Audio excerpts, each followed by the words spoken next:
Star Wipe. Good morning, everyone. Star Wipe was a little delayed today. Yeah. Welcome to the Dev Chat here at Privateer Press for December 4th, 2019. We got the date right. Good job. Tomorrow's my birthday, so sure. I know what the date is. You've reminded us a couple of times by now. Well, yes. Hello, everyone, and welcome. Before we get started with today's show, we have to call out something very special.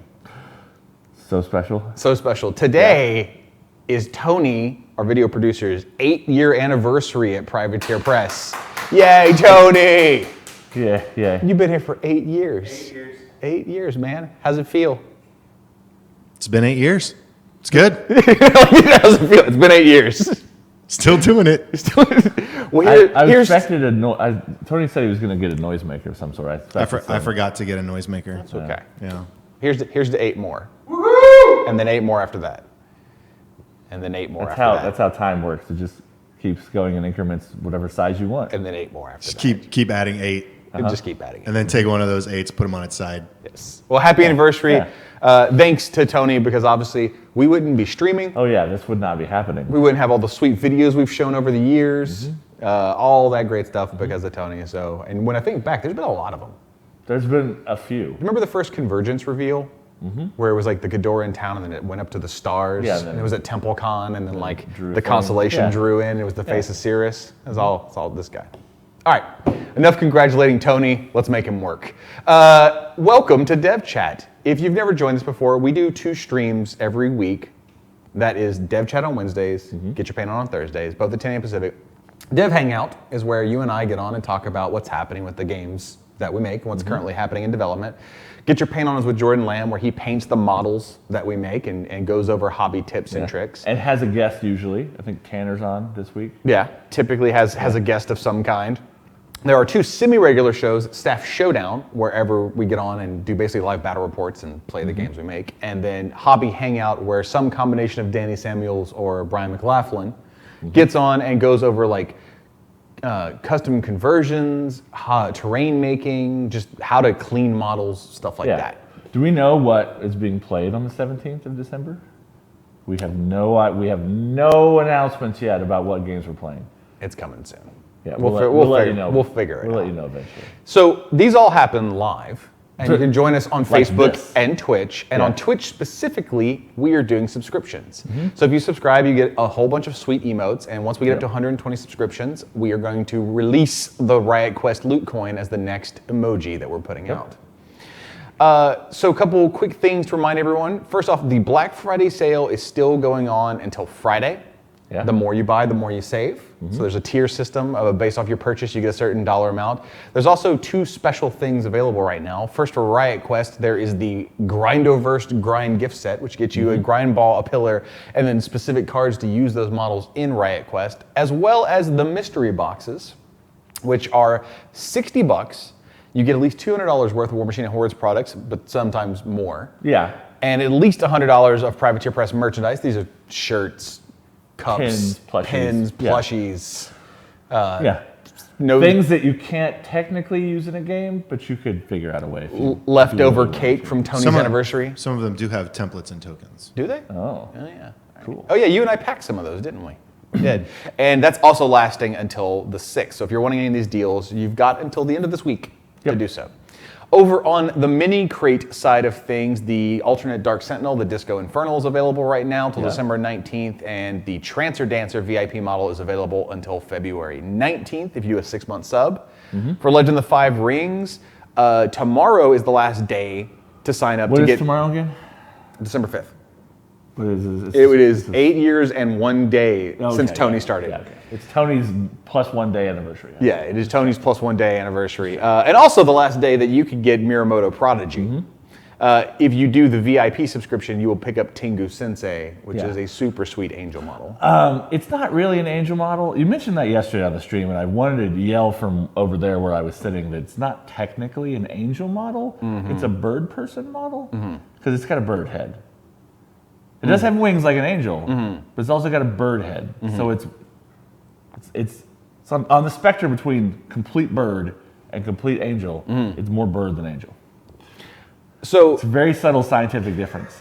in the future, I need you to do me a favor. Talk more about bird people? I need you to never correct me Oh, that's never going to happen. because it sickens me. Oh, sure. Yeah, but that's what I'm here for. It might be my only job. On the Savage mini crate side of things, Serpent Man is available till next week on December 12th. And you have a little over a month left to do a 6-month VIP sub and pick up Conan on the Throne. Yeah, that King Conan is winding down, and I'm really excited to show what the next VIP thing is. Yeah, I actually don't know what it is yet. I don't either. Yeah. That's why I said I'm excited to show it, because I'll find out what it is. Let's jump back to us and get into today's topic. So, ADR, Active Duty Roster. If you go play in a Champions event, the Active Duty roster is a list of the casters you're allowed to play and the theme forces you're allowed to build a list with. You can't play any that aren't on this list. The one exception, and this is part of the Champions rule set, is that all the battle box, the Mark III battle box casters are perma on the ADR, so you don't see them listed on the graphic. There's a list in the rule set that says like, here they are. Here's who counts. That way, if you have an old Mark I or Mark II battle box, you don't get confused. Like Magnus 1 is not permanently on the ADR. No. That was a sweet battle box from back in the day. It rotates twice a year. Once right after lock and load, once at the beginning of the year. Yeah. So it's going to rotate again right before, like probably the first week of January once everyone's back in the office. So this should happen before LVO. What we want to let everyone see now, so they can sort of preview and prepare their lists if you have any Champions events you're going to in January, is what the ADR rotation is going to look like, what the rosters are going to look like. So we're going to go through each of them one by one, and then at the end of the show, we have some new model renders to show off to people. Ooh. Now these are not models that people don't know exist. These are models that people know exist, but they haven't seen the renders for them yet. And you can imagine they're from some of the recent stuff we've been, I don't know, CIDing and stuff. So let's jump right into the ADR. By the way, we will be talking with chat as much as we can, both Facebook and Twitch. Our Twitch is up right now. We'll get Facebook pulled up here in a second so we can check them out as well. So let's start with Signar, I do believe. Let's get into it. Bloop. So, Striker 3. Yeah. Nemo 1. Constance. Haley. Storm Division and Flames in the Darkness.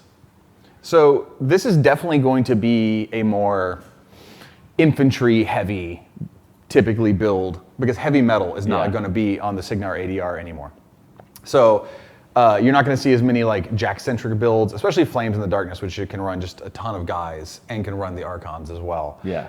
I think Constance being in here is going to be a big help. And as for which ones can play in Flames, Striker and Constance. Yeah, Striker's got the Marlin attack. Yeah, are both Morrowind. Yeah. So, you know, typically Signar has had heavy metal. They've had like heavy metal and Gravediggers, and they had heavy metal, I think, even before that. They've had heavy metal for a while. They haven't had two more primarily infantry-based theme forces. So that's going to be a big change for them. Also, it's just a relatively strong lineup here. Like, Constance is getting work done. Nemo 1, it's a pretty spicy decision, but your Striker and your Haley are both going to do a lot of work here, I think. Let's go ahead and switch over.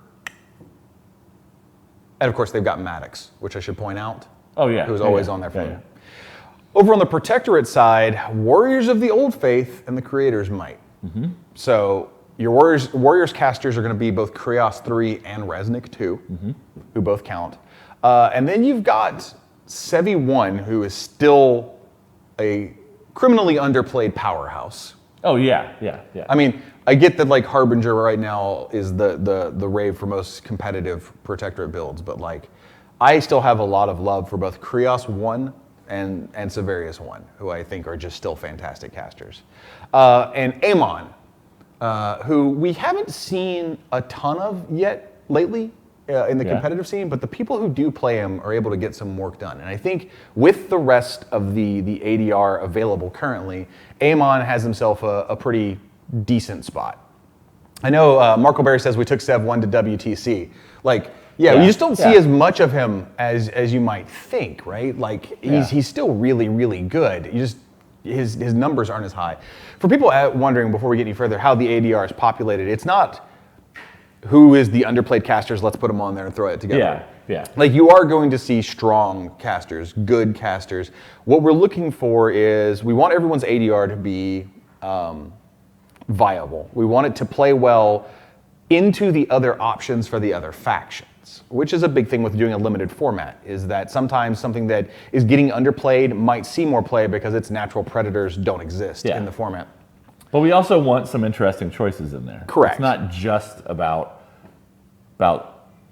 picking good casters and good combos versus other factions. Yeah, we want things that you look at it. We don't want people to look at their ADR and be like, oh man, I guess I got to play with this. Yeah. We want it to be stuff that you're excited with, but things that are going to offer a format that the meta should be uniquely different from Masters and regular Steamrollers. Yeah. At the same time, it's really tricky.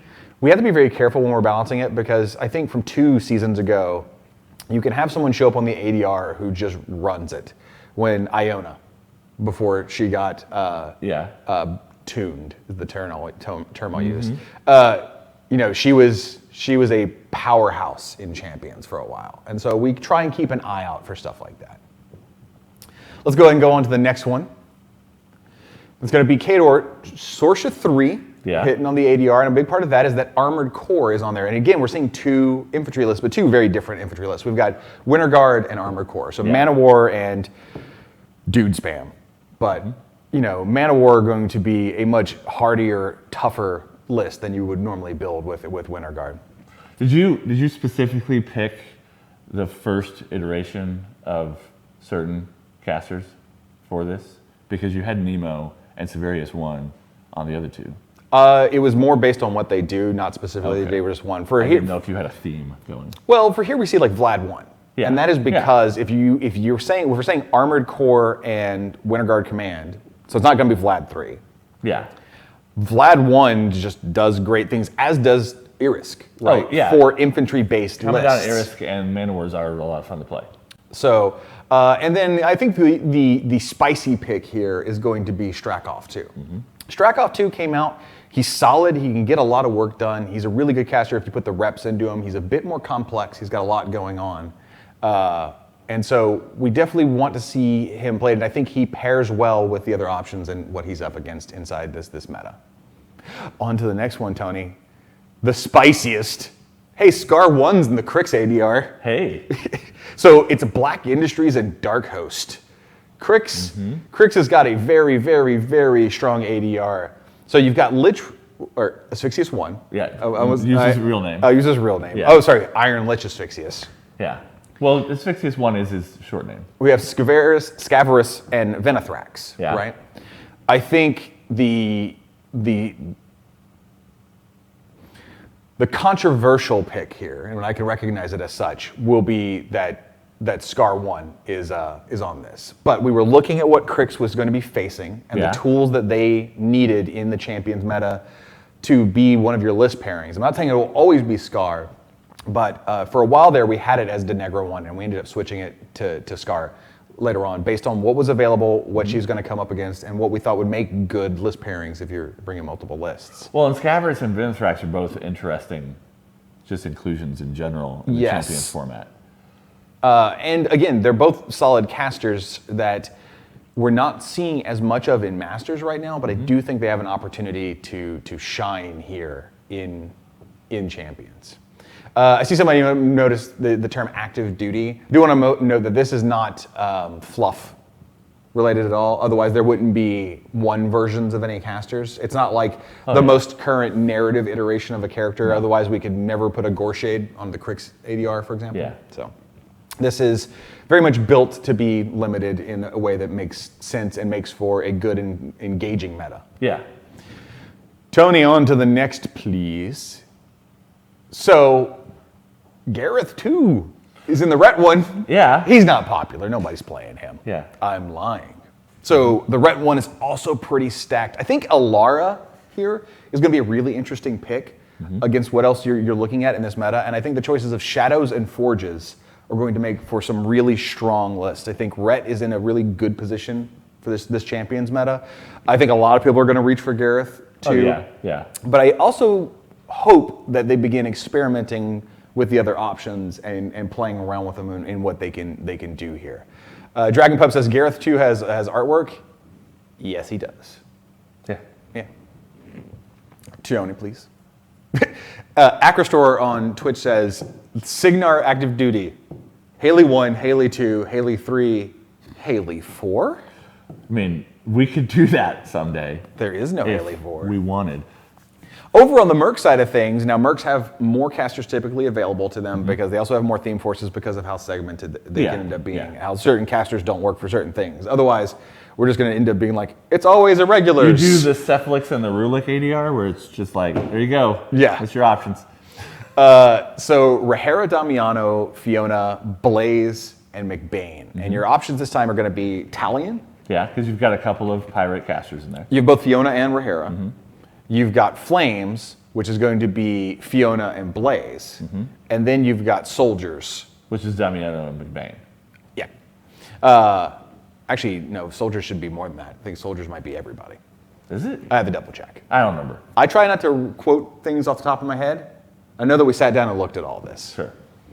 So, yeah, McBain being on here makes me really happy because McBain, super fun caster to play. Yeah. Mercs right now, he sees some play in Masters. We see him show up from time to time. I think he's in a really good position here, and I think the new Fiona, post her CID update, is an absolute powerhouse. Yeah. Again, with there being so much, there is definitely a skew towards more infantry-based lists in general in this season of Champions. So Rahera is in a really strong position. If you play her in Talion, she just excels at getting up there and just slaughtering infantry. So I think you've got some solid choices here. Yeah, I also like that you could play Fiona in both Italian list and a Flames list in the same tournament. It could be like, I'm taking pirates and I'm taking church stuff, but I'm taking the same caster in both lists. Pirates go to church. I don't think they do. They're out sailing. They're too busy. Let's go ahead and pop on to the next one. So over on the Convergence side of things, Axis, Orion, Syntherion. Quick note about Syntherion. We have finished up the CID. Yeah, He was in it. he was. People probably know that. His feet changed. We have added something to him that happened after the end of CID, mainly based, and you'll see it whenever that update comes, but we definitely reviewed all the information, and one of the issues that we saw that there was a good fix to was kind of his focus efficiency, that he was a little focus starved turn to turn. Yeah. So he is going to get what we think is a pretty interesting option, especially in Convergence, that's going to make him be even a little bit stronger. And hopefully all the Convergence updates happen. They won't happen right when this rotates. They won't be the beginning of January, but hopefully not too far after. Yeah. Obviously, Destruction Initiative and Clockwork Legions. We did not want to add Strange Bedfellows here because a lot of that stuff is going to be kind of releasing throughout this season. Yeah. So if you're wondering where Strange Bedfellows is, it's not on there at the moment just because a lot of the tools you would need wouldn't be out to say March, for example. And the chat's also pointing out there's a typo on the Orion. It is. It says Thanks. orange. It's a new caster. Or it's a typo. Yeah, it's a typo. It's a typo. We'll get that fixed before these go for real. Yeah. For really real. Well, let's scoot along over to good old Crucible Guard. Silvestro, Locke, and McKay, and they have both of their theme forces available. Yeah. Now, Silvestro, I think, is a lot of people will immediately be like, but that's the best caster anyway, and you're right.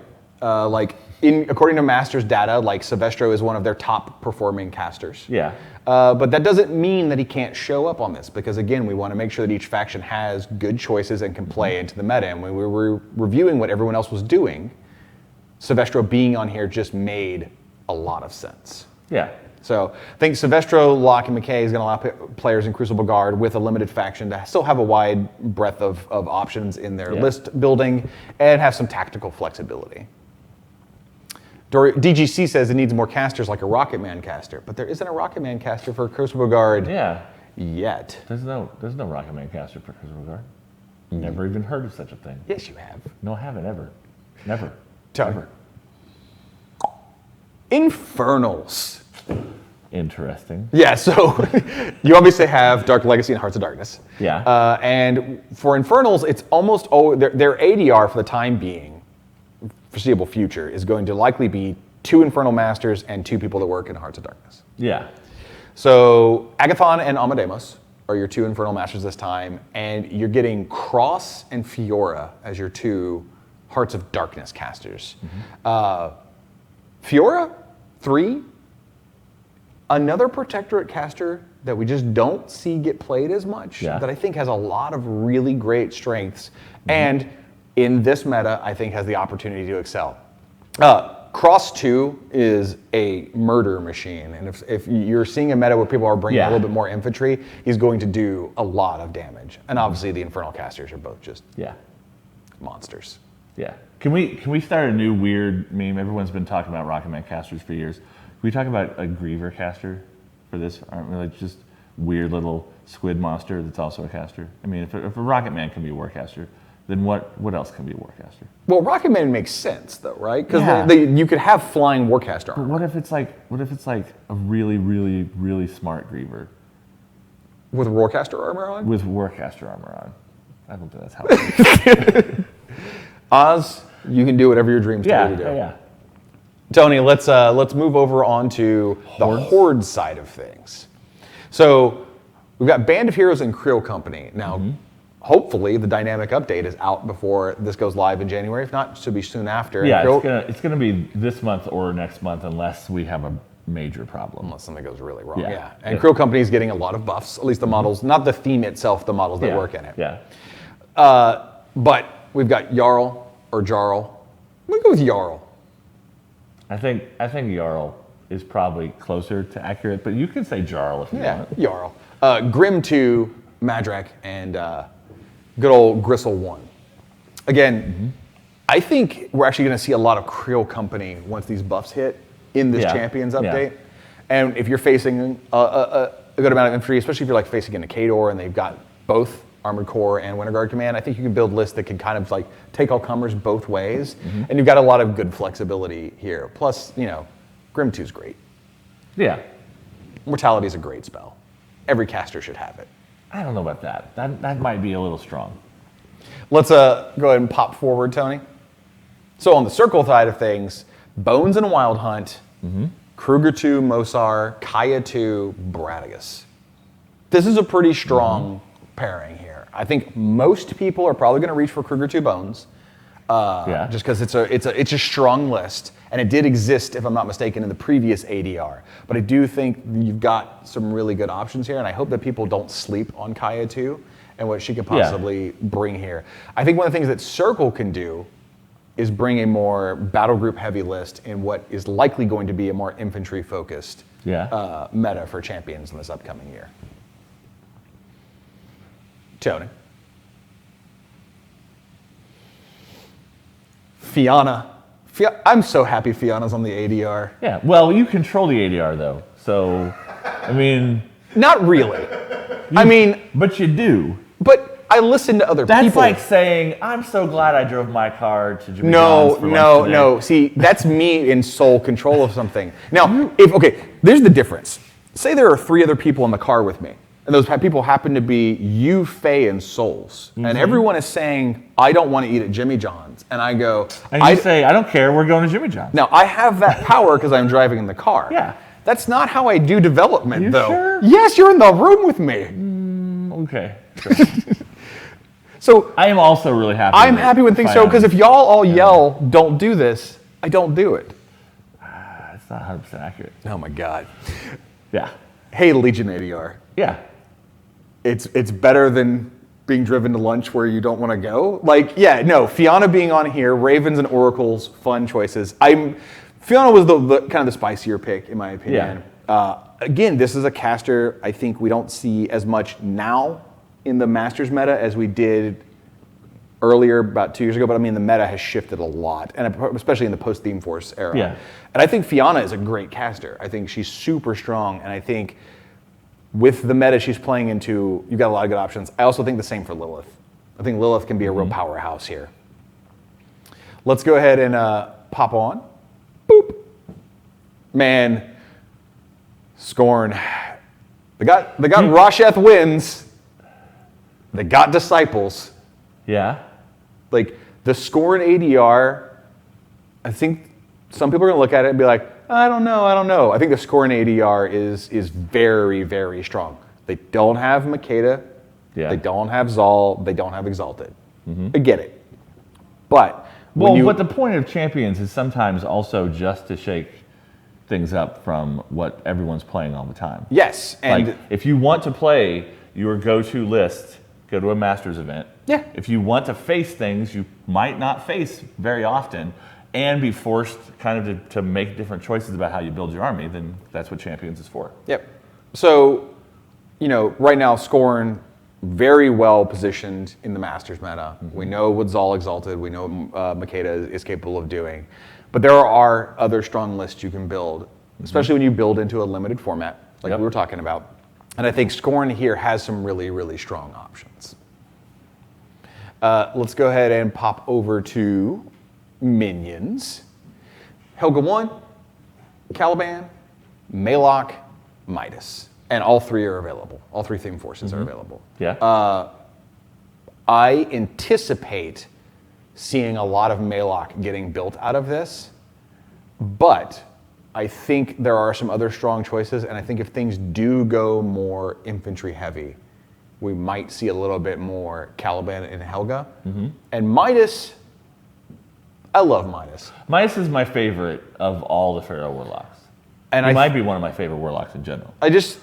He's in the ADR because while I think most people are going to immediately reach for the other three, I think the minions players have a lot of chance to innovate and come up with some weird lists with Midas that can play into this meta and do really well. And then Tony, what else we got? Last one, Grimkin. Oh man, Yeah. Grimkin, you got the Dreamer. So we were looking at Grimkin, we were looking at what the options were, we knew they were getting both their theme forces, we were seeing where the strong points were, where the opportunities for innovation were, what Grimkin can do. We played around with some different versions, and ultimately we realized that Grimkin needed to have certain tools to be able to play in this Champions with what else was going on, so they got Old Witch, Heretic, and Dreamer available to them. So I think Grimkin's in a pretty solid spot in this Champions. So let's check out chat real fast and see what everyone is saying. Looks like everybody's mainly talking about what's going on with the ADR and their immediate thoughts on it. Yeah, let us know. Let us know what your thoughts are, what you like, what you're excited about. Winter Golem says Heretic Bump is really good. Yeah. Steve, I don't know how to pronounce your last name, Steve. It really looks forward to Helga and slamming things around. Moore says a good question. How will crossover faction casters work in the ADR? For example, Morton Eberron and ADR outside of Crix. So the ADR says what themes are available and what casters are available very specifically. Yeah. So if you are playing a faction and you look at the options, it kind of just tells you. So for example, let's say Strange Bedfellows doesn't show up in Convergence, but it does show up in Mercs. And Aurora 2 is in Mercs. That means if you are playing Mercs as your faction and your faction pairings, then you can choose Strange Bedfellows and Aurora 2 in Champions. Yeah. When you're playing in Masters, there actually is a section in Masters and in Steamroller that specifies these cross-faction theme forces, how you determine which faction you count as whenever you determine your list pairings. There's a little chart that goes over everything. All right. Looks like just a bunch of excitement and people checking things out. So I think it's time that we show off some new model renders. Tony, I don't remember the order, so I'll ask you before you put them up. Are we putting the jacks up first? Or are we putting the jacks up first? Okay, so we have some model renders to show all of you from the CID that just occurred. Yeah. These are 3 new model renders that people have seen the concept art for, but they haven't seen the models for. Is the Negator or the Tesslator first? Negator? Negator. So here we get our first look at the actual Negator model, and you'll see that it comes on the little swooshy flight stand. Not the just straight up and down pin, but sort of the like action air. Yeah. Action air. Action air. Yeah. Just It's very dramatic. It is very dramatic. Yeah. Just coming up to hack you in half. I think one thing that might have been a little hard to see in the concept art was sort of like the almost like body shape it's got going on. How it looks like it actually has a head with eyes, and then the 2 little arms popping out of the side. I mentioned it earlier, but let's go ahead and take a quick look at the next one, which is the Tesslator. Same chassis. Same chassis, but with guns instead of blades. Just different layout. These are both on medium bases. Yep. So these are 40 mil 40 mil models. And then the third and final model we have a chance to show the render for is Asphyxius the Sanctified and his, I'm going to call them the right name, Annihilation Servitors. I keep wanting to call them Murder Servitors. Well, that that's what name. we play tested them under for a long time. So the tessellator and negator are going to be separate blisters. They actually, I think they're coming in little unit boxes or little. Yeah, I'm not sure. Yeah, I'm not. Usually lights are in boxes, but I'm not sure. But they're not a split build kit. It's not like you buy one kit and build one or the other. You buy either a negator kit or you buy a tessellator kit. And then you have Asphyxius the Sanctified over here. And his box includes obviously him on a 50 mil base. Yeah. And then 3 Annihilation Servitors on their 30 mil base. Now, keep in mind, these renders are not always done exactly at real scale. These are usually a guesstimate of what the scale will be, but these models are not into engineering and mastering and all that stuff yet. So if you're looking at this and saying, well, those are giant servitors compared to whatever, then just keep in mind that it's not 100% of a real. It's a render. Yeah, it's a render. Yeah. And rendering is done with lots of settings and stuff, and then engineering and things happen afterwards that can change up a little bit about how models work. MSRS says, what is the reasoning for having split kits on the tessellator negator or tessellator tormentor? I don't know. It's not something that we really can answer. It's a production and manufacturing concern usually. Like the light kits have almost always been you buy the light kit and that's what it builds. Yeah. So I unfortunately my knowledge of how things are split up in production is very small, so I don't have that answer for you. So let's see if we got any lingering questions. If not, though, it's time to move on. This has kind of been a quick dev chat. We just wanted to show the ADR. You covered a whole lot of stuff yesterday in the Primecast, and having a Primecast week. Yeah. A lot of our news. Means that we don't have a lot to talk about. Yeah, a lot of our news went there. By the way, if you missed it, Tony, is that Primecast on YouTube right now? So if you missed yesterday's Primecast, which Matt Wilson came on, there was a huge amount of information in that thing. You can go to youtube.com/privateerpressprime and check it out. So yeah, it looks like that is everything we've got. So thanks for joining us. Come hang out with us tomorrow at 10 a.m. We'll be back for Get Your Paint On, and we'll see you next week as well. Until next time, everyone. Bye. Somebody was asking for an actual 2 rules. You should have just said like